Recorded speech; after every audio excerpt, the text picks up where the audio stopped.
से हमें अपने हर कार्य को ध्यानपूर्वक करना चाहिए। जैसे हम भोजन कर रहे हैं, स्नान कर रहे हैं, तो पानी की हर बूंद को हमें ध्यानपूर्वक फील करनी चाहिए। जैसे हम सब कार्यों को ध्यानपूर्वक करते हैं, तो हमारा ध्यान पूरा उस कार्य पर होना चाहिए। और साथ साथ में मन में अजपा जाप चलना चाहिए। पर माँ, अगर हम प्रारंभिक साधक हैं, ऐसे करने में हमारा ध्यान जाप में भी रहेगा, अपने आत्मस्वरूप के चिंतन में भी रहेगा और उस कार्य में भी रहेगा जो हम कर रहे हैं। तो हम कार्य में ध्यान कैसे लगाएं, कृपया मार्गदर्शन करें। बहुत प्यारा प्रश्न है आपका और अति उत्तम प्रश्न है। हमारे मन के 3 हिस्से हैं, रजोगुण, तमोगुण और सतोगुण। और ये 3 हिस्से हमेशा एक साथ काम करते हैं।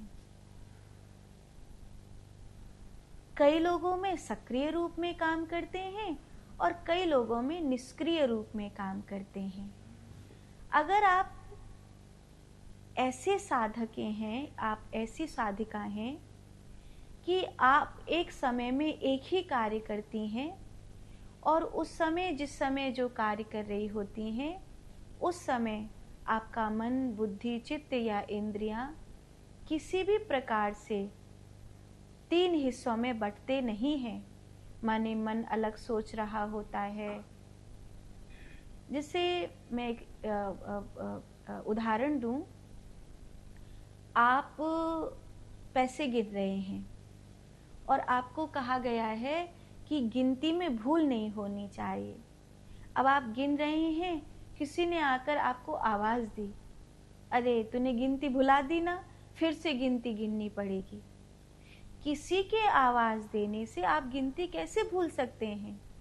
आप किसी के आवाज देने से गिनती इसलिए भूल गए क्योंकि आप कुछ और भी सोच रहे थे और गिनती भी गिन रहे थे। और जैसे ही किसी ने आवाज दी तो तीसरा तत्व भी उसमें सक्रिय हो गया। तो अब जब तीसरा तत्व सक्रिय हो गया तो आपके तीनों रजोगुण, तमोगुण और सतोगुण तीनों बिखर गए। कुछ व्यक्ति ऐसे होते हैं जो एक समय में कई कार्य कर लेते हैं। आपने देखा होगा, कानों में हेडफोन लगा रहता है उनके, ब्लूटूथ लगा रहता है उनके, हाथों से वो अपने घर का, बाजार का, वॉकिंग का, जिमिंग का, अपना शारीरिक का करते रहते हैं। अपना जिम में वर्कआउट भी कर रहे हैं और कान में ब्लूटूथ भी लगा है। माने सुन भी रहे हैं और शरीर से वर्कआउट भी कर रहे हैं, शरीर से काम भी कर रहे हैं। अब वो सुन भी रहे हैं, शरीर से वर्कआउट भी कर रहे हैं और कुछ सोच भी रहे हैं, कुछ सोच भी रहे हैं। उनका चित्त या उनकी बुद्धि या उनका मन या उनकी इंद्रिय कुछ न कुछ उसका चिंतन भी कर रहे हैं। तो 3 कार्य हो गए। अब वो अपने तीनों कार्यों को बहुत अच्छे से कर रहा है, कोई समस्या नहीं कर रहा है या कर रही है। अब जब हम साधना के मार्ग पर बढ़ते हैं तो वो 3 हिस्से हैं ही। अब वो एकदम से तो मरते नहीं। तो साधक के अगर वो 3 हिस्से 3 कामों में लगा दिए जाएं, जैसे शरीर से जो हो रहा है उसमें पूरा होश रखो, मन में जो विचार चल रहा है उसमें जाप करो, और जो तीसरा हिस्सा है चिंतन का, परमात्मा के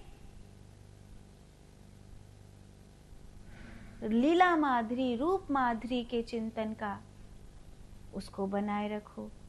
अगर ऐसा लगता हो कि आप इसके चलते आप अपने शरीर के हर कार्य में होश रखते हुए, जैसे आप चलें, एक एक कदम होश पूर्वक रखें। अब एक एक कदम होश पूर्वक रख रहे हैं तो एक एक कदम होश पूर्वक रखते हुए अगर आपको ऐसा लग रहा है कि आप जाप नहीं कर पा रहे हैं या अभी आप श्वासों पे ध्यान दे रहे हैं और एक एक श्वास को अपनी नाभि तक पहुंचा रहे हैं और आप ऐसे में जाप नहीं कर सकते, आप फिर एक समय में एक ही कार्य करिए, एक समय में एक ही कार्य करिए। आप होश पूर्वक चल सकते हैं तो होश पूर्वक चलिए, होश पूर्वक भोजन कर सकते हैं, होश पूर्वक भोजन करिए। जरूरी नहीं कि उसके बीच में जाप करना है, आपको कोई बाध्यता नहीं है। पर अगर आप एक काम ही पूरे होश से कर लेते हैं तो ये अति उत्तम है, क्योंकि आपको 3 कार्य के लिए भी इसलिए दिए गए हैं कि आप एक कार्य में पूरे आ जाएं। आपको एक ही जगह आना है, आपको एक ही में पहुंचना है, एक ही है। यही तो अद्वैत का उपदेश है। तो अगर होश पूर्वक जाप कर सकते हैं तो खाली जाप ही करिए, होश पूर्वक आप शरीर के कार्य कर सकते हैं तो होश पूर्वक शरीर के कार्य ही करिए। अगर होश पूर्वक आप ध्यान कर सकते हैं तो होश पूर्वक ध्यान ही कर। जो आप होश पूर्वक कर सकते हैं, जितना आप ध्यान पूर्वक कर सकते हैं, एक ही में तन्मय हो जाइए। एक में तन्मय नहीं हो पा रहे हैं, इसीलिए मन के 3 हिस्सों को 3 कार्य दिए हैं। अगर आपके मन के 3 हिस्से नहीं, एक ही हिस्सा पूरा पूरा कार्य कर रहा है तो बधाई हो कि आप साधना के मार्ग पर आगे बढ़ चुके हैं। अब आपको आपके मन को 3 हिस्सों में करने की आवश्यकता नहीं है। एक और प्रश्न है, गुरु माँ, आप बोलते हो कि ध्यान किया नहीं जाता, ध्यान हो जाता है, पर गुरुजी हमसे तो खुद से ध्यान होता नहीं है, तो हम क्या करें? ध्यान नहीं भी लगता है तो भी कोशिश तो करनी पड़ेगी ना? हाँ, ऊपरी कोशिश करनी पड़ती है।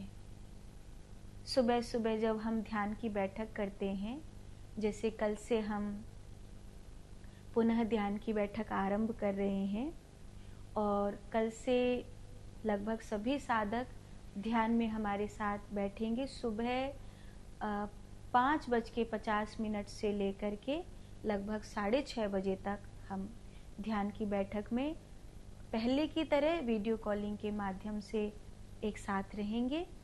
तो आप सुबह ध्यान की बैठक में सम्मिलित होंगे। तो जो मैं सुझाव देती हूँ आपको, वो भी तो करना ही है, लेकिन उस करने के बाद होने में जाना है। करने के बाद होने में जाना है, क्योंकि ध्यान आप कर रहे हो, क्रिया ध्यान नहीं है। ध्यान योग क्रिया ध्यान के होने में प्रवेश करने के लिए साधन है। जैसे आपने कोई आपके पास सामान का सूटकेस है, आपके पास सामान का कोई थैला है। अब आप उस सामान के थैले को लेकर के ट्रेन में बैठ गए। अब वो ट्रेन में बैठ गए तो उस थैले को ट्रेन में रखने की बजाय अपनी गोदी में रख कर के बैठे या अपने मूड पर रख कर के बैठे कि पूरा वजन ट्रेन पर नहीं देना है, कम से कम अपने सामान का वजन तो अपने पास ही रखो। तो आप अपने सामान का वजन अपने पास रख भी लेंगे तो भी वो वजन ट्रेन के ऊपर ही पड़ रहा है। ऐसे ही क्रिया योग ध्यान जब आप कर रहे हो, ध्यान के लिए कोई क्रिया कर रहे हो, ध्यान के लिए कोई विधि कर रहे हो या ध्यान कर रहे हो, तभी भी आप कुछ कर रहे हो और करना ध्यान नहीं है। हाँ, कर्तृत्व के बाद ध्यान होने में प्रवेश कर जाए, ध्यान होने में प्रवेश कर जाए। जैसे आपका वजन पहले आपके हाथ में था, आपने अपना वजन संभाल रखा था, लेकिन जब आप ट्रेन में बैठ गए, जब आप बस में बैठ गए, तब आपने आपके थैले को अपनी सीट के नीचे रख लिया या ट्रेन में सीट के ऊपर जो केबिन बना हुआ था उसके ऊपर रख दिया। अब वो जो वजन है वो ट्रेन के ऊपर है, आपके ऊपर नहीं है। तो पहले आप क्रिया कर रहे हैं, ध्यान के लिए ध्यान कर रहे हैं, क्रिया योग है, तो आप ध्यान की विधि अपना रहे हैं। लेकिन उन सुझाव के बाद, उन क्रियाओं के बाद, उन विधियों के बाद, उन योगों के बाद अब करना कर्तव्य नहीं रहना चाहिए। अब जब आप ध्यान में प्रवेश कर रहे हैं तो कर्तव्य छूट जाए और ध्यान का होना बना रहे। कर्तव्य तो छूट जाए और ध्यान का होना बना रहे। तो ध्यान करने से ध्यान के होने तक की ये जो भाव दशा है ये आपको प्राप्त करनी होगी। ठीक है।